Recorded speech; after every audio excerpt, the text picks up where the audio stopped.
깊은 신앙의 사람 느헤미야는 뛰어난 지도력으로 다 무너지고 불타버렸던 예루살렘 성벽을 재건했을 뿐 아니라 거기에 머물지 않고 유다 백성의 영적 부흥에 관심을 기울였습니다. 느헤미야는 이를 위하여 제사장 겸 율법학자인 에스라에게 백성 앞에서 하나님의 율법을 읽고 가르쳐 줄 것을 요청했습니다. 에스라는 율법책을 가지고 회중 앞에 섰고 뭇 백성은 그 율법책에 귀를 기울였으며 율법의 말씀을 들은 백성은 다 울었다고 했습니다. 유다 백성의 신앙의 재건 운동은 이렇게 시작되었습니다. 오늘 본문은 유다 백성이 율법책의 말씀을 들으러 다시 모였음을 전하고 있습니다. 본문 3절을 보면 이날에 낮 4분의 1은 그 제자리에 서서 그들의 하나님 여호와의 율법책을 낭독하고 낮 4분의 1은 죄를 자복하며 그들의 하나님 여호와께 경배했다고 합니다. 하루의 낮을 12시간으로 본다면 그 4분의 1인 3시간 동안 모두가 선체로 율법책을 낭독하는 것을 들었으며 또 3시간 동안은 죄를 자복하며 하나님께 경배했다는 것입니다. 다시 율법책의 말씀을 들으러 모인 백성의 자세와 결단이 어떤 것이었는지를 본문 1절, 2절은 다음과 같이 기술하고 있습니다.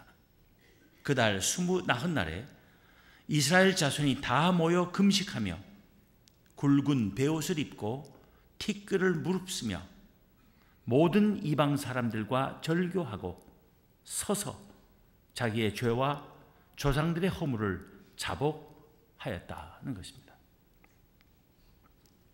이것은 신앙의 단순한 재건 운동이 아니라 개혁 운동이었습니다. 그 모임에서 몇몇 레위 사람이 단에 올라서서 큰 소리로 하나님께 부르짖으며 기도했습니다. 느헤미야 9장 6절부터 37절까지는 그 기도입니다. 이 기도는 참으로 한 문장 한 문장이 하나님에 대한 정확한 이해와 그가 하신 일에 대한 깊이 있는 통찰과 하나님의 한이 없는 사랑과 구원의 은혜를 끊임없이 반한 이스라엘 자손의 불순종과 불충에 대한 솔직한 자복을 우리에게 드러내 보여주고 있습니다. 이 기도는 전체를 빠짐없이 읽을 가치가 있습니다. 오늘은 사실 이 느헤미야 9장 전체를 읽기만 해도 더 이상 별 설명이 필요 없이 오늘 이 종교개혁 주일의 메시지가 될 것입니다. 시간 관계상 앞과 뒤만 끊어서 읽었지만 이 전체를 다 읽어야 할 것입니다. 그래서 6절부터 37절까지 38절까지 다시 보겠지만 이 기도문을 우리가 한 절 한 절 읽어보도록 하겠습니다. 6절 먼저 보면 오직 주는 여호와시라 합니다. 이것은 하나님을 유일신 하나님으로 믿는 믿음을 천명하고 있는 것입니다. 또 하나님을 만유의 주권자로 고백하는 것입니다. 하나님은 우리가 믿는 하나님 그 한 분뿐이시다. 모든 것은 그에 의해서 나왔고 그는 모든 것의 유일한 주인이심을 밝히는 말입니다. 하늘과 하늘들의 하늘과 1월 성심과 땅과 땅 위의 만물과 바다와 그 가운데 모든 것을 지으시고 다 보존하시오니 하는데 이것은 하나님을 우주 만물의 창조주이며 섭리주로 믿는 것입니다. 모든 천군이 주께 경배하나이다 한 것은 존재하는 모든 것으로부터 찬양과 경배를 받으실 유일하신 하나님이심을 또한 밝히고 있는 것입니다. 7절 봅니다. 주는 하나님 여호와시라. 옛적에 아브라함을 택하시고 갈대아 우르에서 인도하여 내시고 아브라함이라는 이름을 주시고 했는데 이것은 당신의 백성을 택하시는 주권자 하나님을 말하고 있습니다. 구원 하실 자를 선택하시는 절대 주권자 하나님을 말하는 것입니다. 8절 봅니다. 그의 마음이 주 앞에서 충성됨을 보시고 그와 더불어 언약을 세우사 가나안 족속과 헷 족속과 아모리 족속과 브리스 족속과 여부수 족속과 기르가스 족속의 땅을 그의 씨에게 주리라 하시더니 그 말씀대로 이루셨사오매 주는 의로우신 이로소이다. 이것은 택하신 백성과 더불어 언약을 맺으시고 그 언약을 지키시는 하나님을 말하는 것입니다. 9절 10절을 봅니다. 주께서 우리 조상들이 애굽에서 고난받는 것을 감찰하시며 홍해에서 그들의 부르짖음을 들으시고 이적과 기사를 베푸사 바로와 그의 모든 신하와 그의 나라 온 백성을 치셨사오니 이는 그들이 우리의 조상들에게 교만하게 행함을 아셨습니다. 주께서 오늘과 같이 명예를 얻으셨나이다. 이것은 언약의 백성을 기억하시고 신실하게 지키시며 구원하시는 하나님을 믿는 것입니다. 11절 12절 봅니다.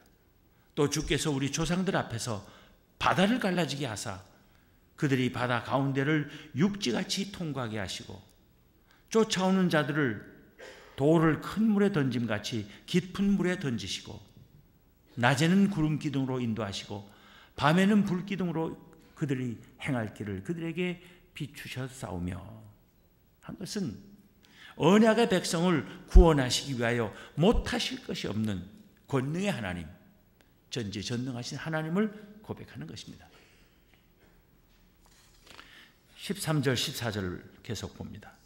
또 시내산에 강림하시고 하늘에서부터 그들과 말씀하사 정직한 규례와 진정한 율법과 선한 율례와 계명을 그들에게 주시고 거룩한 안식일을 그들에게 알리시며 주의 종 모세를 통하여 계명과 율례와 율법을 그들에게 명령하시고 합니다.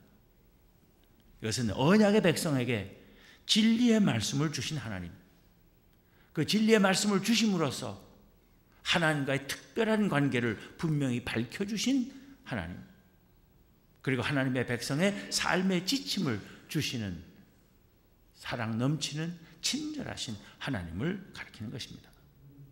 15절 봅니다. 그들의 굶주림 때문에 그들에게 양식을 주시며 그들의 목마름 때문에 그들에게 반석에서 물을 내시고 또 주께서 옛적에 손을 들어 맹세하시고 주겠다고 하신 땅을 들어가서 차지하라 말씀하셨사오니 이것은 택하신 백성의 삶을 책임지시는 하나님을 고백하는 것입니다. 주의 백성이 결코 굶주리거나 목마르지 않도록 놀랍게 권능을 베푸시는 하나님을 말한 것입니다. 그런데 16절부터는 이러한 하나님의 신실하심과 은혜에 대해 배은망덕하며 불순종한 이스라엘 민족의 죄와 그들의 죄에도 불구하고 긍휼과 자비와 용서를 베푸신 하나님의 역사를 말합니다. 16절부터 다시 봅니다. 그들과 우리 조상들이 교만하고 목을 굳게 하여 주의 명령을 듣지 아니하고 거역하며 주께서 그들 가운데서 행하신 기사를 기억하지 아니하고 목을 굳게 하며 패역하여 스스로 한 우두머리를 세우고 종되었던 땅으로 돌아가고자 하였나이다. 그러나 주께서는 용서하시는 하나님이시라. 은혜로우시며 긍휼히 여기시며 더디 노하시며 인자가 풍부하심으로 그들을 버리지 아니하셨나이다. 또 그들이 자기들을 위하여 송아지를 부어 만들고 이르기를 이는 곧 너희를 인도하여 애굽에서 나오게 한 신이라 하여 하나님을 크게 모독하였사오나 주께서는 주의 크신 긍휼로 그들을 광야에 버리지 아니하시고 낮에는 구름 기둥이 그들에게서 떠나지 아니하고 길을 인도하며 밤에는 불 기둥이 그들이 갈 길을 비추게 하셨사오며 또 주의 선한 영을 주사 그들을 가르치시며 주의 만나가 그들의 입에서 끊어지지 않게 하시고 그들의 목마름을 인하여 그들에게 물을 주어 40년 동안 들에서 기르시되 부족함이 없게 하심으로 그 옷이 헤어지지 아니하였고 발이 부르트지 아니하였사오며 또 나라들과 족속들을 그들에게 각각 나누어 주시매 그들이 시혼의 땅 곧 헤스본 왕의 땅과 바산 왕 옥의 땅을 차지하였나이다. 주께서 그들의 자손을 하늘의 별같이 많게 하시고 전에 그들의 열조에게 들어가서 차지하라고 말씀하신 땅으로 인도하여 이르게 하셨으므로 그 자손이 들어가서 땅을 차지하되 주께서 그 땅 가나안 주민들이 그들 앞에 복종하게 하실 때에 가나안 사람들과 그들의 왕들과 본토 여러 족속들을 그들의 손에 넘겨 임의로 행하게 하시매 그들이 견고한 성읍들과 기름진 땅을 점령하고 모든 아름다운 물건이 가득한 집과 판 우물과 포도원과 감람원과 허다한 과목을 차지하여 배불리 먹어 살찌고 주의 큰 복을 즐겨 싸우나. 26절부터는 이스라엘이 하나님에 대해서 범죄한 것. 그래서 하나님께서 진노하시고 그로 인한 이스라엘의 고난을 견딜 수 없어 부르짖는 이스라엘의 그 부르짖음. 그 부르짖음을 들으시고 또 용서하시는 하나님의 구원. 그런데 또다시 죄짓는 이스라엘이라는 이 틀에 박힌 역사가 반복되었음을 상기시킵니다. 26절부터 계속해서 봅니다. 그들은 순종하지 아니하고 주를 거역하며 주의 율법을 등지고 주께로 돌아오기를 권면하는 선지자들을 죽여 주를 심히 모독하였나이다. 그러므로 주께서 그들을 대적의 손에 넘기사 그들이 곤고를 당하게 하시매 그들이 환난을 당하여 주께 부르짖을 때에 주께서 하늘에서 들으시고 주의 크신 긍휼로 그들에게 구원자들을 주어 그들을 대적의 손에서 구원하셨거늘 그들이 평강을 얻은 후에 다시 주 앞에서 악을 행함으로 주께서 그들을 원수들의 손에 버려두사 원수들에게 지배를 당하게 하시다가 그들이 돌이켜 주께 부르짖음에 주께서 하늘에서 들으시고 여러 번 주의 긍휼로 건져내시고 다시 주의 율법을 복종하게 하시려고 그들에게 경계하셨으나 그들이 교만하여 사람이 준행하면 그 가운데서 삶을 얻는 주의 계명을 듣지 아니하며 주의 규례를 범하여 고집하는 어깨를 내밀며 목을 굳게 하여 듣지 아니하였나이다. 그러나 주께서 그들을 여러 해 동안 참으시고 또 주의 선지자들을 통하여 주의 영으로 그들을 경계하시되 그들이 듣지 아니하므로 열방 사람들의 손에 넘기시고도 주의 크신 긍휼로 그들을 아주 멸하지 아니하시며 버리지도 아니하셨사오니 주는 은혜로우시고 불쌍히 여기시는 하나님이시니이다. 우리 하나님이여 광대하시고 능하시고 두려우시며 언약과 인자하심을 지키시는 하나님이여 우리와 우리 왕들과 방백들과 제사장들과 선지자들과 조상들과 주의 모든 백성이 아수르 왕들의 때로부터 오늘까지 당한 모든 환난을 이제 작게 여기지 마옵소서. 아수르 왕들 때로부터 오늘까지라고 한 것은 약 300년쯤 되는 세월입니다. 그동안 하나님 앞에 지은 죄로 말미암아 엄청난 고난을 당했음에도 불구하고 계속해서 끊임없이 하나님을 배신하고 또 고난을 당하여 온 역사를 상기하면서 비록 우리가 다 잘못해서 벌을 받아서 그랬지만 이 300년이라는 기간 너무나 깁니다. 이젠 다시는 이런 일이 반복되지 않도록 긍휼을 베풀어 주실 것을 기도한 것입니다. 33절부터 다시 봅니다. 그러나 우리가 당한 모든 일에 주는 공의로우시니 우리는 악을 행하여 싸우나 주께서는 진실하게 행하셨음이니이다. 우리 왕들과 방백들과 제사장들과 조상들이 주의 율법을 지키지 아니하며 주의 명령과 주께서 그들에게 경계하신 말씀을 순종하지 아니하고 그들이 그 나라와 주께서 그들에게 베푸신 큰 복과 자기 앞에 주신 넓고 기름진 땅을 누리면서도 주를 섬기지 아니하며 악행을 그치지 아니하였으므로 우리가 오늘날 종이 되었는데 곧 주께서 우리 조상들에게 주사 그것의 열매를 먹고 그것의 아름다운 소산을 누리게 하신 땅에서 우리가 종이 되었나이다. 우리의 죄로 말미암아 주께서 우리 위에 세우신 이방 왕들이 이 땅에 많은 소산을 얻고 그들이 우리의 몸과 가축을 임의로 관할하오니 우리의 곤란이 심하오며.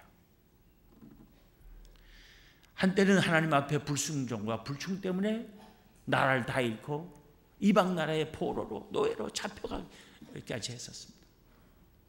비록 페르시아 왕이 바벨론을 점령하고 유다 백성들을 고국으로 돌려갈 수 있게 함으로써 그들이 유다 땅을 되찾기는 했지만 여전히 그 나라 주인은 이방 왕이었습니다. 그래서 세금을 걷어가고 그 땅에서 난 소출 대부분을 다 가져갔습니다. 그래서 이스라엘 백성들은 참 곤궁한 삶을 살지 않을 수 없었는데 그 모든 것이 다 우리 조상들이, 그것도 지도자들부터 하나님 앞에 죄를 지었기 때문이라고 낱낱이 고백하고 있는 것입니다. 그리고 결론 맺습니다.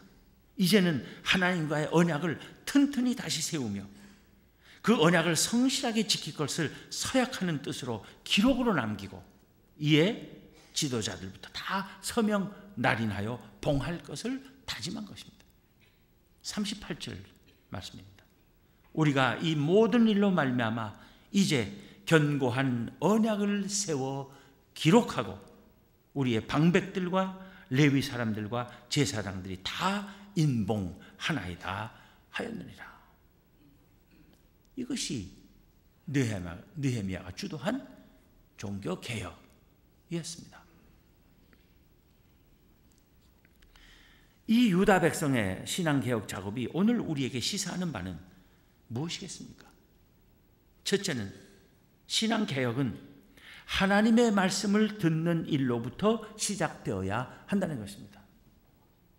느헤미야는 온 백성을 모아놓고 에스라로 하여금 그들 앞에서 하루 종일 하나님의 율법을 읽게 하고 듣게 하는 일로부터 시작했습니다. 그래야 된다는 것입니다. 1517년 10월 31일 마틴 루터가 횃불을 든 그 종교개혁 운동도 잃어버렸던 성경을 되찾고 잊어버렸던 복음의 진리를 회복하는 데 그 본질이 있었습니다. 하나님의 말씀으로 돌아가지 않고 신앙개혁할 수가 없습니다. 둘째는 하나님의 말씀을 듣는 일은 하나님 앞에서의 우리의 죄를 깨닫고 자복하는 일로 이어져야 한다는 것입니다. 그저 성경 읽고 지식을 쌓고 자기 만족하는 일로 끝나면 아무 소용이 없습니다. 하나님의 말씀을 읽는 것은 우리 자신을 그 말씀 앞에 세우는 것입니다. 하나님 앞에 우리를 세우는 것입니다. 그리고 참된 우리의 모습을 발견하는 것입니다. 셋째는 하나님 앞에서의 죄를 깨닫기 위해서는 하나님은 어떤 하나님이시며 그가 우리를 위하여 행하신 일이 무엇이고 우리를 향하신 그의 뜻이 무엇인지를 바로 알아야 한다는 것입니다. 하나님을 바로 아는 일 없이 성경 아무리 많이 읽어야 소용이 없습니다. 성경은 우리에게 많은 것을 말해주지만은 무엇보다도 하나님을 알려주는 책입니다. 하나님이 어떤 분이신지를 바로 알아야 그 앞에 선 우리 자신의 모습을 비로소 발견할 수 있습니다. 그리고 우리 자신을 알아야 우리 앞에 서 계신 하나님을 더 잘 알 수 있게 되는 것입니다. 하나님 앞에, 하나님의 말씀 앞에 우리를 진정 세울 때 우리가 제일 먼저 깨닫는 것은 우리는 죄인이라는 것입니다. 우리가 죄인임을 깨달아 알 때 죄인인 우리를 용서하시고 우리를 구원하시기 위해서 유일하신 아들 예수 그리스도까지 보내시고 희생시키신 하나님의 사랑을 진정 깨달아 알 수 있게 되는 것입니다. 그 하나님의 사랑과 은혜를 깨달을 때 우리는 더욱 우리 자신이 너무나 큰 죄인임을 깨닫게 되는 것입니다. 우리의 죄를 더 예민하게 더 깊이 깨달아 알면 알수록 하나님의 사랑과 은혜가 무한하다는 것을 또한 깨닫게 되는 것입니다. 이렇게 하나님을 아는 지식과 우리 자신을 아는 지식은 상호 관계 속에서 점점 더 깊어지고 커지고 분명해지는 것입니다. 따라서 우리는 하나님의 말씀으로 돌아가서 하나님을 깨닫고 하나님 아는 그 지식 앞에서 우리 자신을 진정 깨달아 알 때 참된 신앙의 개혁이 이루어질 수 있는 것입니다. 한국 교회의 개혁이 절대적으로 요구되며 또 시급하다는 질책과 고함이 쏟아지는 가운데 종교개혁 제494주년을 맞았습니다. 이제 더는 기다릴 수 없이 변하고 새로워져야 하는 한국 교회입니다. 그러기 위해서는 먼저 철저하게 하나님의 말씀으로 돌아가야 할 것입니다. 하나님의 말씀으로 하나님을 바로 알기를 힘써야 하겠습니다. 하나님께서 우리에게 어떤 하나님이신지, 하나님께서 지금까지 우리들 각자에게 행하신 일이 무엇이며 베푸신 은혜가 얼마나 큰지, 하나님께서 우리를 얼마나 참으셨고 얼마나 용서하셨는지를 바로 깨달아야 할 것입니다. 그리고 그 하나님의 은혜에 대해 우리는 얼마나 완악했으며 얼마나 큰 배역과 불충을 저질렀는지를 냉철히 돌아보고 자복하며 참회와 변화된 삶을 실천해야 할 것입니다. 본문 2절에 보면 하나님의 말씀을 들으러 나온 유다 백성은 모든 이방 사람들과 절교했다고 합니다. 모든 이방 사람들과 절교했다는 것은 무엇입니까? 이스라엘 백성들이 너무나 주변 이방 사람들과 친해지고 그들의 풍습과 행실을 쫓아가고 그들이 섬기는 우상들 다 섬기는 데 빠졌다. 그래서 하나님으로부터 나라를 잃고 이방 나라에 끌려가는 그러한 고난의 세월을 얻게 되었던 것입니다. 그래서 그 모든 이방 사람들과 절교했다는 것입니다. 그러지 않고 그들의 신앙을 개혁할 수가 없는 것입니다. 우리도 마찬가지입니다. 우리를 현혹하며 우리의 마음을 복음의 진리와 구원의 감격으로부터 빼앗아가는 세상의 온갖 풍습과 행실로부터 단호하게 돌아서는 우리가 되어야 할 것입니다. 주일날 교회에 나와서 1시간 예배드리는 것 외에는 세상 사람들과 사는 방식이 하나도 다르지 않다면 그것은 하나님을 믿는 것도 아니고 하나님을 아는 것도 아니고 섬기는 것도 아닙니다.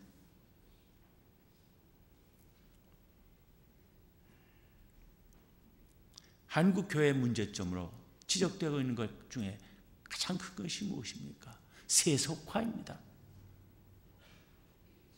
너무나 세상적인 그 욕심에 사로잡힌 물질력, 명예욕, 권력욕, 특히 교회의 지도자들이 그런 탐욕에 빠져서 이렇게 한국 교회를 망치고 있습니다.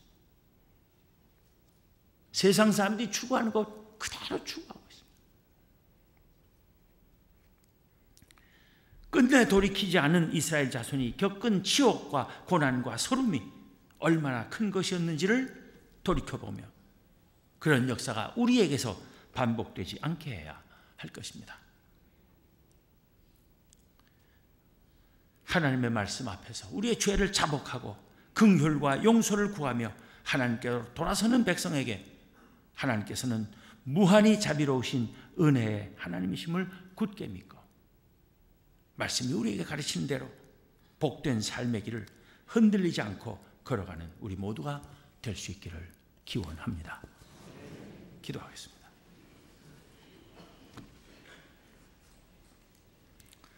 하나님, 500여 년 전에 그때까지만 해도 심히 왜곡된 복음의 진리와 아예 잃어버리고 말았던 하나님의 말씀 성경을 되찾고 회복할 수 있도록 종교개혁자들을 세워주시고 그들을 통해서 순수한 복음의 진리를 새로 깨닫게 하시며 참된 믿음의 삶을 깨달아 알 수 있게 하여 주셔서 그 전통 위에서 오늘날 저희들이 믿음의 삶을 살아갈 수 있게 하여 주신 것 감사합니다. 2000년 기독교 역사에 그 유래를 찾아보기 힘든 놀라운 발전과 성장을 우리 한국교회에 허락하셨는데 100년의 역사가 넘어가는 사이에 어느새 종교개혁의 그 정신이 사라지고 오히려 개혁되어야 될 집단으로 지탄받기에 이른 저희들의 불충과 죄를 용서하여 주시기를 원합니다. 하나님, 저희들과 한국교회로 하여금 참되게 하나님의 말씀으로 돌아가게 하시고 하나님을 더욱더 바르게 깨달아 알게 하시며 하나님의 뜻대로 충성스럽게 살기를 다짐하는 저희와 한국교회가 되게 하여 주시옵소서.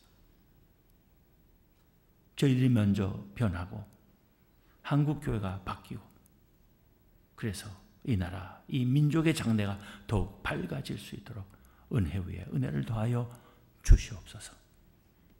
날마다 하나님 앞에 저희들의 죄를 자복하며 은혜를 구하며 하나님의 뜻을 더욱 가까이 따라가기를 힘쓰는 저희 모두가 되게 하여 주시옵소서. 우리 주님 예수 그리스도 이름으로 기도하옵나이다. 아멘.